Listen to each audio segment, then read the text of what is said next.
Bonjour, nous sommes ici pour rencontrer un des deux co-gérants du fonds GIS SRI Aging Population, mieux comprendre leur engagement et leurs convictions sur cette thématique du vieillissement de la population. Bonjour Olivier, merci de nous recevoir. Tu es donc un des deux co-gérants du fonds GIS SRI Aging Population avec Julia. J'ai une première question qui me vient. Pourquoi aujourd'hui est-il incontournable et pertinent pour nos clients de s'intéresser à cette thématique sur le vieillissement de la population ? Bonjour Nicolas. Alors je crois qu'on peut dire sans trahir de secret qu'on est dans un environnement aujourd'hui hautement incertain où déceler des thématiques d'investissement qui offrent de la visibilité est un exercice assez délicat. Et en ça, la thématique du vieillissement de la population se démarque. Alors, derrière le vieillissement, qui est un mouvement qui est déjà enclenché et qui va se poursuivre sur les prochaines années, je pense qu'il est important de différencier la situation des pays émergents de celle des pays développés.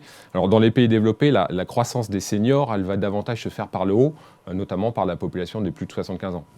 Juste pour donner quelques chiffres, en France, en Allemagne, en Espagne, on retient facilement les chiffres, ce sont les mêmes. On va avoir 5 millions de personnes de plus de 75 ans supplémentaires d'ici 2050. À l'inverse, de façon un peu différente, dans les pays émergents, et là j'aime bien prendre le cas de la Chine, on a une croissance de la population senior qui est beaucoup plus diffuse et beaucoup plus diversifiée sur les tranches d'âge. En Chine, on a aujourd'hui 250 millions de personnes de plus de 60 ans, ce sera 500 millions en 2050, soit 35% de la population chinoise à cet horizon-là. Et donc on voit bien qu'à travers cette combinaison à la fois des pays émergents et des pays développés, on va avoir une demande incrémentale très très forte en produits et services spécifiquement dédiés à la clientèle des seniors. Donc là, j'ai en tête bien évidemment des sujets qu'on peut investir sur la santé, sur le bien vieillir ou même le mieux vivre au quotidien des seniors.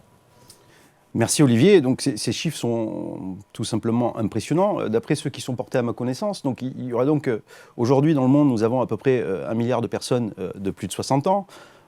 Si je ne me trompe pas, nous avons 700 millions de personnes de plus de 65 et à peu près 500 millions de plus de 70 ans. Alors on parle de crise géopolitique, nous sortons d'une pandémie, alors peut-être Covid-21, 22, 23. Pour autant, d'après les chiffres qui me sont donnés, nous parlons de 2 milliards de personnes de plus de 60 ans d'ici 20 ans.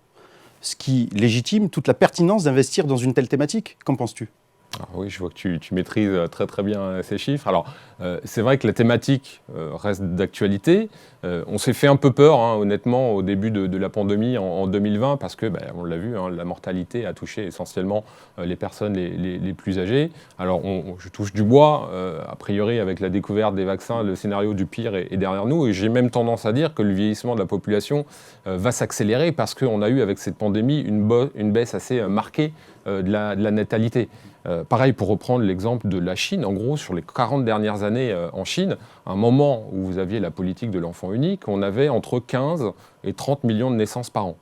En 2021, alors là où la politique de l'enfant unique a été abandonnée en 2015-2016, et donc on aurait dû voir un boost du taux de natalité, en 2021, on a eu 10 millions de naissances. Donc c'est l'illustration que malgré cette pandémie, au final, et les doutes les craintes qu'on a pu avoir en 2020, la thématique du vieillissement de la population reste pertinente, et ce vieillissement qui, comme je le disais tout à l'heure, qui est enclenché, va se poursuivre sur les prochaines années.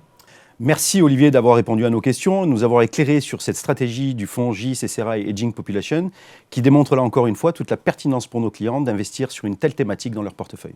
Merci Nicolas.